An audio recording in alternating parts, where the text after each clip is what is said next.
오늘 본문 말씀의 배경이 되는 초막절은 출애굽 당시 하나님께서 불기둥과 구름 기둥으로 이스라엘을 인도하시고 시내산에서 그의 영광의 광채 가운데 율법을 계시하셨음을 기념한 절기입니다. 유대인들에게는 이것을 기념하여 초막절 마지막 날 밤에 여인들이 그 뜰에서 횃불을 밝히는 행사가 있었습니다. 이것은 곧 시내산에서 주신 하나님의 율법 계시를 기념하는 것이기도 하였던 것이죠. 그러면서 세상 마지막 날에 하나님의 계시가 시온산에서 이루어지고 그 계시가 온 세상을 비추어 암흑과 혼돈의 세계에 하나님을 아는 지식이 가득 차도록 기원하는 행사가 바로 이 여인의 뜰에서 이루어졌던 횃불이었습니다. 횃불을 밝히는 행사였습니다. 이러한 배경을 가지고 예수님께서는 오늘 말씀 가운데 나는 세상의 빛이다라고 주장하십니다. 여러분, 빛이란 어떤 역할을 합니까? 우리에게 밝혀주는 역할도 하고 우리를 따뜻하게 해주는 그런 기능도 있고요. 그런데 오늘 예수님께서 말씀하고 계시는 이 빛이란 것은 바로 계시를 뜻하는 것입니다. 빛은 지식을 가능하게 하죠. 우리는 빛 때문에 사물을 보게 되고 또 지식을 얻습니다.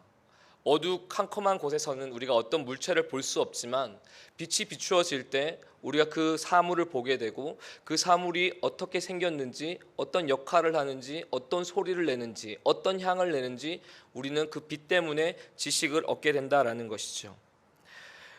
눈으로 현상을 관찰함으로써 그 현상 뒤에 있는 이치를 터득하는 것이 바로 지식입니다. 바로 빛이 이것을 가능하게 하는 것이죠. 그러므로 빛은 계시의 수단이 됩니다. 따라서 예수님께서 빛이 된다는 것은 하나님의 계시자가 된다는 뜻이기도 합니다.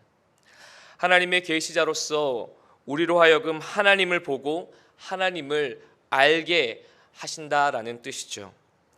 초막절에 이 불 밝힘 행사가 곧 하나님의 계시에 대한 그림자였습니다.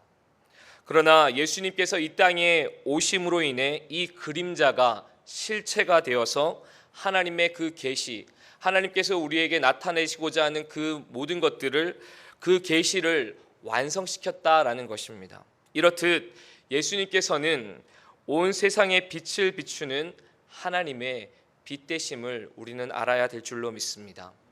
그런데 오늘 말씀을 보니까 이 세상에 비치신 예수님을 따라가면 더 이상 우리가 어둠에 다니지 않고 생명의 빛을 얻을 것이라 라고 우리에게 예수님께서 말씀해 주고 계십니다.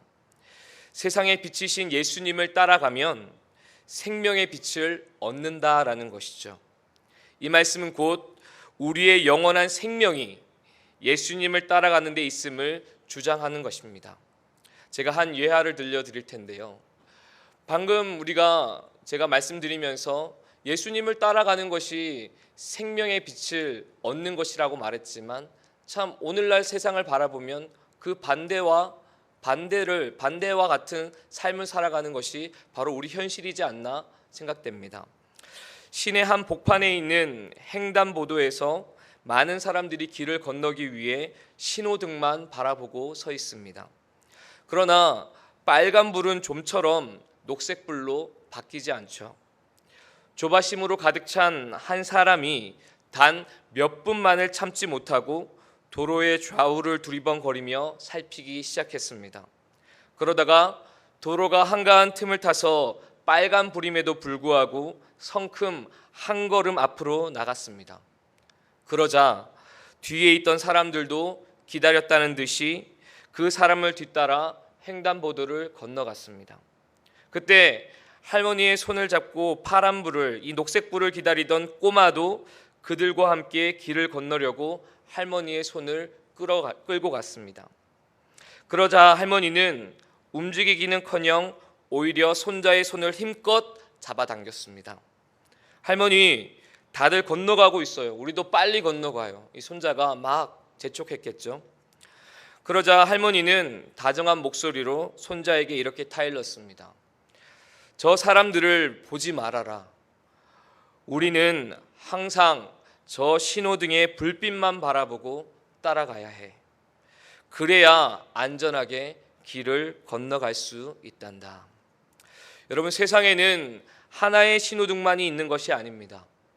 빨간 불빛의 신호등, 노란 불빛의 신호등, 또한 녹색 불빛의 신호등도 있습니다. 여러분, 빨간 불빛의 신호등이 보이면 가던 길을 즉시 멈추어 서야 하죠. 또한 노란 불빛의 신호등이 켜지면 멈출 준비를 하다가 정지선에 안전하게 차를 세워야 합니다. 노란 불빛이 깜빡거리는 거리에서는 또한 우리 더욱더 조심해야 되는 것을 잘 알고 계실 것입니다. 정지를 알리는 신호등이 켜지면 아무리 바쁜 일이 있어도 멈춰 서야 합니다. 이런 신호등의 불빛을 무시하고 마구 달리게 되면 어떻게 될까요? 끔찍한 사고가 나게 됩니다. 교통사고가 나면 인명피해는 말할 것도 없거니와 재산상의 손해도 보게 됩니다. 교통사고가 나면 혼자만 다치거나 죽이는 것이 아닙니다. 애매한 사람까지 다치거나 죽게 되는 것이죠. 신호등마저 없는 깜깜한 어두운 거리는 더더욱 위험합니다. 어두운 곳에는 아예 가지 않는 것이 좋죠. 불가피한 일로 어두운 곳을 갔다면 우리는 정말 조심해야 됩니다. 여러분, 제가 왜 이런 신호등을 비유로 말씀을 드리는 것인지 아십니까? 바로 오늘 우리가 읽진 않았지만 요한복음 8장 1절부터 11절에 이르기까지 이 1절에서 11절에 나오는 한 여자, 가늠하다가 현장에서 붙잡혀온 이 여자가 어떤 의미에서 이 교통사고를 일으킨 사람이기 때문입니다. 가지 말라고 하는 빨간 신호의 불빛을 무시하고 이 여인은 달려갔습니다. 만나지 말라고 빨간 신호의 불빛을 무시하고 이 여인은 계속해서 달려갔습니다. 또한 거기에서 그치는 것이 아니라 불빛이라고는 전혀 볼 수 없는 어두운 곳에서 적절하지 못한 관계로 남자를 만났습니다. 마치 음주운전자와 같이 제정신이 아닌 상태에서 미친 듯이 달려간 것이죠. 앞이 전혀 안 보이는 어둠 속을 달려갔다라는 말입니다. 그래서 어떤 결과가 났습니까? 엄청난 사고를 냈죠. 결국 교통경찰에게 적발되었습니다. 이 교통경찰은 너무나도 엄격하고 인정사정 없는 오늘 말씀에 나오는 서기관과 바리새인들이었습니다. 사고를 일으킨 이 여자를 용서 없이 죽이겠다고 위협하며 끌고 나오고 있죠. 사고를 낸 여자를 빌미로 또한 예수님까지 공궁에 빠뜨리려는 음모를 꾸몄습니다. 그래서 예수님께로 데리고 왔죠. 그러나 예수님은 어떤 모습을 취하고 계십니까? 예수님은 하늘의 지혜로 이 여자에게 살 길을 열어주셨습니다. 그리고 그 여자를 불쌍히 여기는 마음으로 용서하셨습니다. 다시는 죄를 짓지 말라고 당부의 말씀까지 해주시죠. 여러분, 이것이 바로 사람을 살리는 주님의 모습입니다. 이것이 바로 죄인을 향하는 주님의 용서하는 사랑인 줄로 믿습니다. 그런데 여러분, 오늘 본문 말씀은 바로 이 간음하다 잡힌 여인에 관한 말씀에 이어지고 있습니다. 예수님께서 오늘 무엇라고 말씀하셨는지 우리 함께 한 번 더 읽도록 하겠습니다. 12절 말씀, 8장 12절 말씀 같이 함께 읽겠습니다. 시작. 예수께서 또 말씀하여 이르시되 나는 세상의 빛이니 나를 따르는 자는 어둠에 다니지 아니하고 생명의 빛을 얻으리라. 아멘. 여러분, 예수님께서 바로 자신을 세상의 빛이다라고 말씀하십니다. 그런데 안타깝게도 그 자리에 있던 바리새인들은 예수님의 그 권위 있는 말씀을 인정하려 하지 않습니다. 그런데 이런 모습들은 오늘을 살아가는 우리에게도 많이 볼 수 있습니다. 오직 예수님만이 길이요 진리요 생명이라고 우리가 고백을 한다 해도 세상은 전혀 인정하지 않고 미동조차 하지 않습니다. 어째서 예수님이 세상의 빛이 되는지 그들은 알려고도 하지 않고 믿으려 하지 않습니다. 결국 그들은 세상의 빛 대신 예수님을 따라 살아가는 것이 아닌 어두움에 갇힌 채 끝이 없는 타락의 길로 걸어갈 뿐입니다. 사랑하는 성도 여러분, 우리는 그러한 사람들을 바라보며 어떻게 해야 될까요? 네가 예수님 믿지 않으려고 하니까 너는 그렇게 살다가 죽어라. 너는 그렇게 살다가 지옥으로 가라. 그렇게 우리가 보고서도 가만히 있는 것이 과연 하나님께서 우리에게 말씀하시는 뜻일까요? 그것이 과연 하나님의 뜻을 이루는 우리의 모습일까요? 여러분, 설령 그들이 예수님에 대하여서 듣지 않으려 하고 믿지 않으려 하고 알려고 하지 않는다 할지라도 우리는 끝까지 예수 그리스도를 증거해야 될 줄로 믿습니다. 어둠 가운데 살아가는, 어둠의 그 권세에 눌려서 살아가고 있는 그 많은 안타까운 영혼들에게 예수님을 증거할 수 있는, 예수님을 자랑할 수 있는 우리 점촌제일교회가 되어야 될 줄로 믿습니다. 오늘도 광고 시간에 말씀하였고 또 153 축복 전도에 대해서 함께 짧게 설명을 드렸지만, 이제 가을을 준비하며 우리 교회는 전도에 집중을 할 것입니다. 우리는 세상에 빛을 전해야 될 귀한 막중한 그 사명을 맡고 있습니다. 바로 우리에게 생명을 주시는 예수 그리스도의 빛을 전하라는 그 명령을 우리가 받았다라는 것입니다.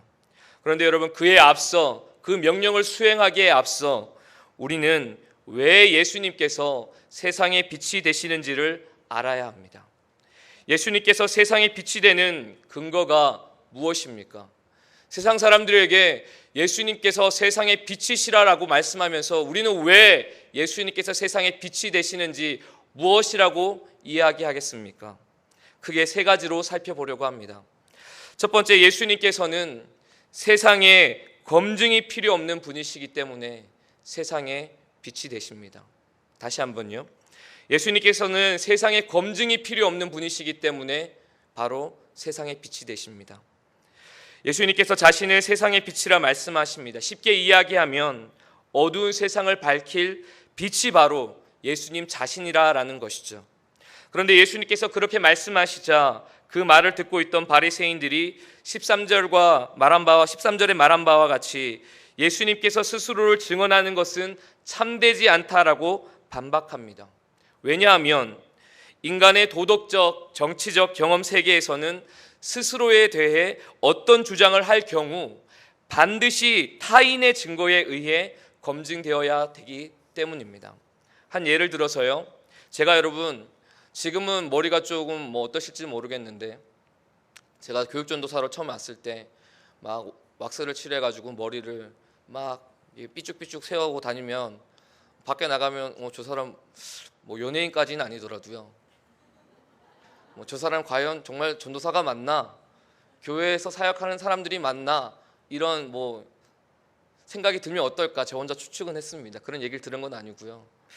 근데 여러분, 그에 빗대어서 제가 사람들 앞에서 만약에 머리카락을 눈에 확 띄는 색으로 염색을 하고 귀를 뚫고 바지는 구멍이 난 청바지를 입었다라고 한번 가정을 해 보십시오.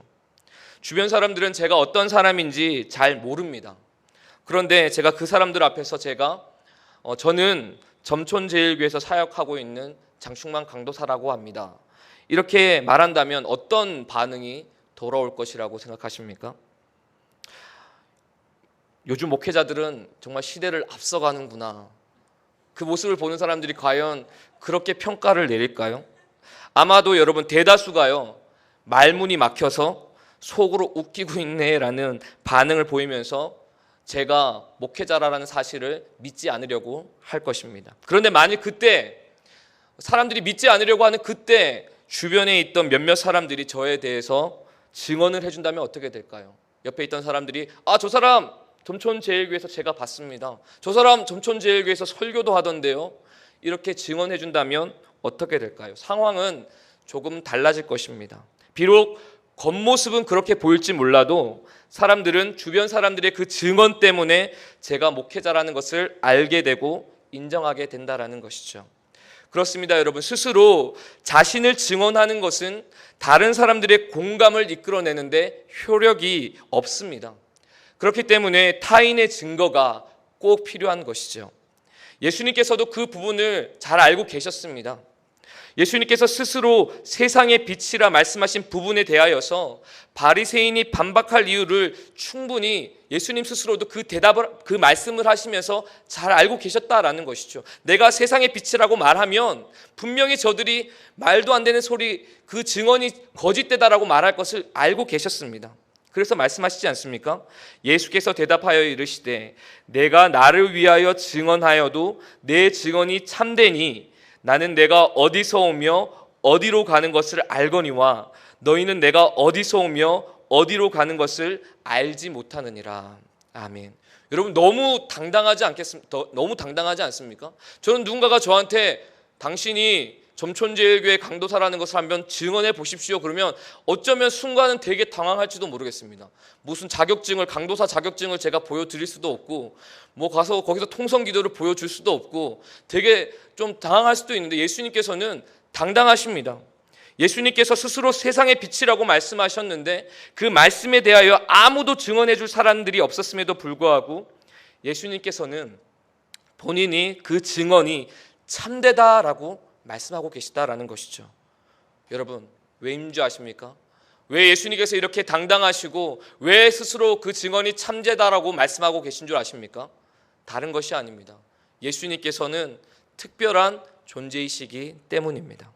사람의 눈으로 보기에는 수많은 무리 중에 한 명으로밖에 보이지 않을 수 있지만 예수님께서는 우리 인간들과는 다른 지위를 가지고 계신 분이십니다. 여러분 14절 하반절에 무엇이라고 말씀하십니까? 우리 14절 말씀도 같이 함께 읽어보도록 하겠습니다. 시작.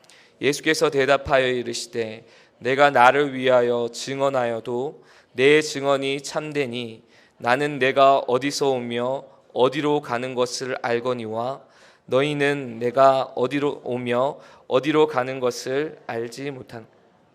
아멘. 여러분 나는 내가 어디서 오며 어디로 가는 것을 알거니와 너희는 내가 어디서 오며 어디로 가는 것을 알지 못하느니라. 아멘. 여러분 예수님께서는 이 말씀을 하심으로써 예수님께서 자기 자신을 그 자리에 있던 바리새인들이나 다른 사람들과 다르다라는 것을 구별하고 계십니다. 여러분 칼빈의 요한복음 주석은 이렇게 기록하고 있습니다. 그러므로 그리스도께서 하신 말씀의 요지는 이런 것이다. 자기 자신이 옳다고 주장하는 사람이 있다면 그런 사람의 말을 의심하는 것은 당연하고 율법도 자기 자신에게 유리한 말을 하는 사람을 믿지 말라고 하고 있다. 하지만 그런 원칙은 온 세상 위에 뛰어나신 하나님의 아들에게는 적용될 수 없다. 왜냐하면 그는 일반적인 사람들 중에 한 사람이 아니라 단지 말씀만으로도 모든 사람을 다스리실 수 있는 권세를 아버지 하나님으로부터 받으신 분이기 때문이다. 아멘. 여러분 16절부터 18절도 한번 보십시오. 우리 16절과 18절, 6절, 17절, 18절도 같이 함께 말씀 읽어보도록 하겠습니다. 시작. 만일 내가 판단하여도 내 판단이 참되니 이는 내가 혼자 있는 것이 아니요 나를 보내신 이가 나와 함께 계심이라. 너희 율법에도 두 사람의 증언이 참되다 기록되었으니 내가 나를 위하여 증언하는 자가 되고 나를 보내신 아버지도 나를 위하여 증언하시느니라. 아멘. 여러분 이 구절들은 앞서 말한 부분들 곧 자신을 검증하는 것을 다시 한번 보충 설명해 주고 있습니다. 만일 예수님께서 우리와 다를 바 없는 인간이라면 우리는 굳이 그분을 믿고 따를 필요가 없습니다. 그러나 하나님이신 이 예수님께서 우리 예수님께서 이 땅에 인간의 몸으로 오심으로 이 세상을 이기시며 장차 죽음의 권세도 그 발 아래에 두시며 그 부활의 권능을 우리에게 나타내 보이심으로써 우리는 예수님으로 인해 새로운 살 길을 얻게 되었다라는 것입니다. 그러므로 예수님은 세상의 빛이시며 생명의 빛이 되시는 줄로 믿습니다. 여러분 앞서 신호등 예화가 있었지만 여러분 다른 사람들이 이 신호를 무시하며 지나쳐 간다고 해서 그것이 기준이 될 수는 없습니다. 많은 사람들이 다 그렇게 한다고 해서 그것을 따라가는 것이 기준이 될 수는 없다라는 것입니다. 그것은 언제든지 불법이고 누군가 적발을 한다면 벌금을 내어야 하는 상황입니다. 그러나 다른 사람들을 따라하지 않고 차가 다니지 않는 상황일 때에도 정해진 신호를 따라 녹색 불빛에 움직인다면 주변에 있는 사람들은 자신을 어리석다 말할지 몰라도 그 안에서 참된 평안함과 안전함을 누리게 되는 것입니다. 바로 그 정해진 하나님 나라의 법에 따라 이 땅에서 살아가신 분이 바로 우리 예수님이시다라는 것입니다. 하나님께서 주신 권위로 이 땅을 다스리시며 지금도 우리의 거처를 예비하고 계신 분이 우리 예수님이십니다. 그러므로 우리 예수님만이 유일한 세상의 빛이 되시는 줄로 믿습니다. 두 번째로 예수님께서 세상의 빛이 되시는 이유는 예수님께서는 이 땅 가운데 구원자로 오셨기 때문입니다. 예수님께서는 계속해서 말씀을 이어가십니다. 너희는 육체를 따라 판단하나 나는 아무도 판단하지 아니하노라. 아멘.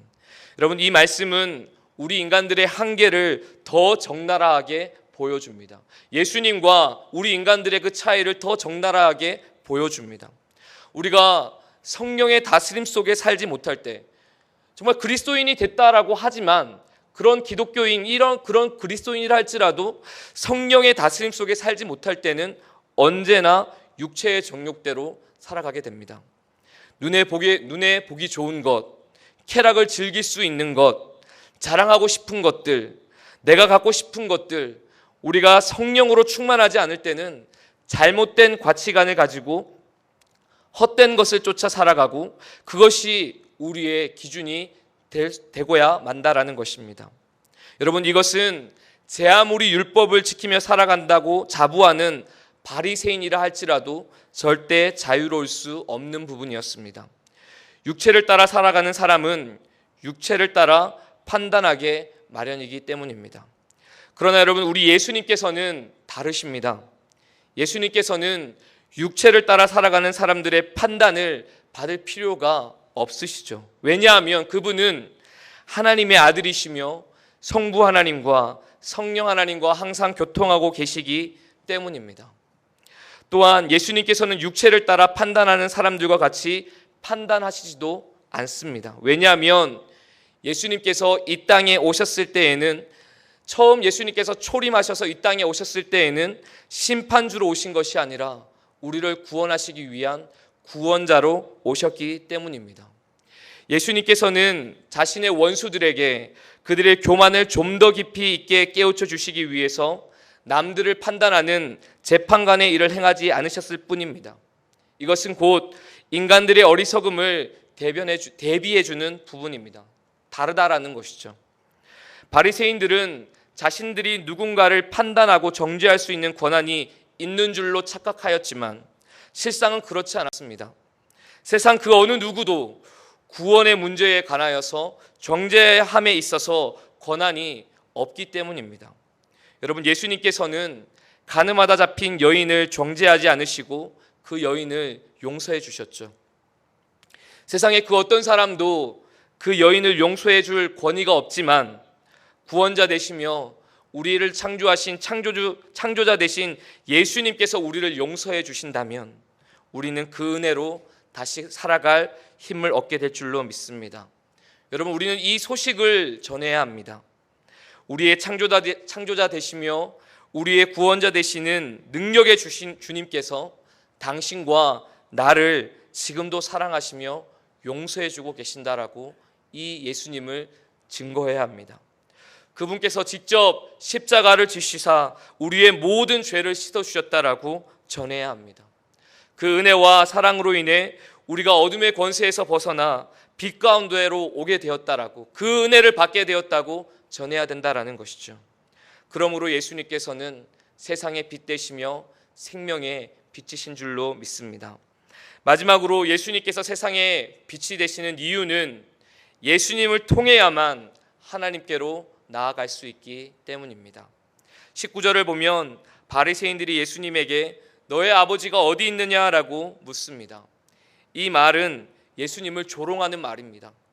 왜냐하면 이 말은 그들이 자신들의 몸에 밴 교만함으로 그리스도께서 아버지 하나님에 대하여 하신 말씀을 아니 꼽다라는 식으로 경멸하며 듣고 있다가 그리스도께서 마치 자기가 하늘에서 왔다는 듯이 자신의 아버지 하나님을 지극히 높여 말씀하시는 것을 듣고서는 비꼬는 말투로 너의 아버지가 어디 있느냐 이렇게 대답을 한 것입니다.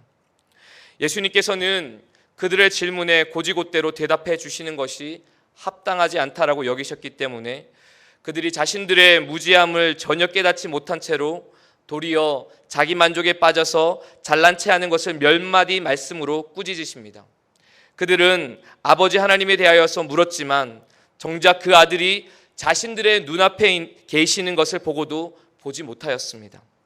그러므로 자기들에게 친근하게 다가오셨던 하나님의 아들을 멸시한 자들이 아버지 하나님께로 나아갈 수 없게 되었다라는 것입니다. 여러분, 이것은 바로 그들의 교만함과 불경건한 배은망덕함에 대한 의로운 벌이었습니다. 죽을 수밖에 없는 존재인 인간이 하나님의 아들의 손에 이끌려서 높은 곳으로 들려 올려지지 않는다면 어떻게 우리가 하나님께로 나아갈 수 있겠습니까? 예수님께서 우리를 위하여서 그 십자가에서 피 흘려 돌아가시지 않았다면 우리가 어떻게 하나님께로 나아갈 수 있겠습니까? 어떻게 우리가 그 거룩하신 하나님 앞에 바로 설 수 있겠습니까? 오직 예수 그리스도를 통해서만 하나님께로 나아갈 수 있기에 우리 예수님께서 바로 세상의 빛 되시며 생명의 빛 되시는 줄로 믿습니다. 여러분, 20절에 나오는 헌금함은요, 거룩한 헌물들을 담아두는 기구로서 이 성전의 일부였고 사람들이 많이 찾는 곳이었습니다. 이것으로부터 우리가 알 수 있는 것은 예수님께서 많은 사람들이 모여있던 곳에서 이 설교를 행하셨고 따라서 사람들은 말씀을 듣지 못하였다라고 변명하기가 어렵게 되었다라는 것입니다. 사랑하는 성도 여러분, 세상은 예수 그리스도를 믿지 않으려고 합니다. 예수님이 우리의 길 되시고 진리 되시고 생명 되심을 세상은 믿지 않으려고 합니다. 그러나 하나님께서 우리에게 말씀을 주셨고 우리가 복음을 증거함을 통하여서 우리가 더 이상 변명하지 못하도록 하고 계십니다. 그런데 제가 한 가지 더 말씀드리고 싶은 것은 우리가 이렇게 세상의 빛 되신 예수님에 대하여서 아는 것에서만 그쳐서는 안 된다라는 것이죠. 주님께서는 우리를 세상의 빛이라고 부르셨습니다. 그리고 우리를 통하여서 산 위에 있는 동네가 숨겨지지 못할 것이다 라고 말씀하셨습니다. 오늘 말씀을 생각할 때 세상의 빛 되신 예수님을 생각할 때 그렇다면 과연 우리는 어떻게 살아가야 할 것인가? 여러분, 예수님께서 세상의 빛 되신 첫 번째 이유가 뭐였습니까? 예수님께서 특별한 존재이시기 때문에, 예수님께서는 우리 인간들과 다른 분이시기 때문에 세상의 빛이라고 말씀드렸던 거 기억하십니까? 그러므로 우리 또한 달라야 합니다. 세상에서 살아가고 있지만 우리는 그 세상 가운데 예수 그리스도의 향기를 바라며 구별되게 살아가야 될 줄로 믿습니다. 우리가 구별되어 살아갈 때 그 삶을 통하여 예수 그리스도의 그 빛이 증거될 줄로 믿습니다. 우리가 그렇게 살아갈 때 우리를 빛의 자녀라고 부르게 될 줄로 믿습니다. 여러분, 두 번째는 무엇이었습니까? 예수님께서 이 땅 가운데 오신 것은 구원자로 오셨다라고 말씀 나눴습니다. 간음하다가 잡힌 그 여인을 바리새인들과 그 주변에 있는 사람들은 모두 다 판단을 하고 정죄하며 그를 죽이려고 하였지만 우리 예수님께서는 그를 용서하고 나도 너를 정죄하지 않는다라고 말씀하시며 돌려보냈습니다. 그러나 우리의 삶은 어떻습니까? 여전히 정죄하고 용서하지 못한 채 정말 그리스도인이 맞는가, 구별되지 않는 채 그렇게 살아가고 있지는 않습니까? 우리 삶 가운데 여러분, 용서가 있고 자비가 있고 사랑이 넘쳐나는 사랑하는 우리 점촌제일교회 성도님들 되시기를 소원합니다. 마지막으로 여러분, 예수님께서 이 땅에 오신 것은, 우리가 예수님께서 세상의 빛이 되신 이유는 예수님을 통해서만 우리가 하나님께로 나아갈 수 있기 때문이라고 말씀 나눴습니다. 여러분, 그러나 바리새인과 서기관들은 어떠하였습니까? 예수님만이 정말 유일한 길임에도 불구하고 그들의 교만함과 그들의 어리석음으로 인하여서 그들의 눈이 어두워져서 바로 하나님의 아들 되신 예수님을 눈앞에 보고서도 그들은 알아보지 못한 채 아버지를 보이라고 말하였습니다. 우리도 그와 같지 않습니까? 여전히 교만하고 여전히 배응망덕하여서 예수님을 눈앞에 보고서도 우리 역시 하나님을 보이라고 말하고 있지 않느냐 말입니다. 우리 점촌제일교회 성도님들께서 바리새인과 서기관들과 다른 하나님 앞에 겸손함으로 살아감을 통하여서 여러분 그 삶을 통하여서 세상의 빛 대신 예수 그리스도를 증거하시는 저와 여러분들이 되시기를 예수님의 이름으로 축원합니다. 기도드리겠습니다. 사랑의 하나님, 세상의 빛 대신 예수님께서 우리 가운데 오셨음에도 불구하고 우리가 어떻게 예수님께서 세상의 빛이 되시느냐 우리가 묻기만 하고 믿으려 하지 않는 우리 주변의 수많은 사람들과 함께 살아가고 있습니다. 그러나 하나님, 믿지 않는 그들이 있다 할지라도 그 영혼들을 긍휼히 여기며 지금도 주님께로 돌아오기를 간절히 기다리고 계시는 주님의 그 마음을 깨달아 때로는 우리에게 핍박이 가해지고 우리를 멸시한다 할지라도 주님의 그 명령에 순종하며 그들에게 예수 그리스도를 증거할 수 있는 주의 백성들 되게 하여 주시옵소서. 오로지 예수님만이 세상의 빛이 되시며 생명의 빛이 되심을 우리가 깨달아서 하나님, 우리 또한 구별되어지게 하여 주시옵시고 우리 또한 용서하며 사랑하게 하여 주시옵시고 우리 또한 하나님 아버지 겸손해지고 낮아짐을 통하여서 세상 가운데 생명 되신 예수 그리스도의 그 빛을 증거할 수 있게 하여 주시옵소서. 감사드리며 예수님의 이름으로 기도드립니다. 아멘.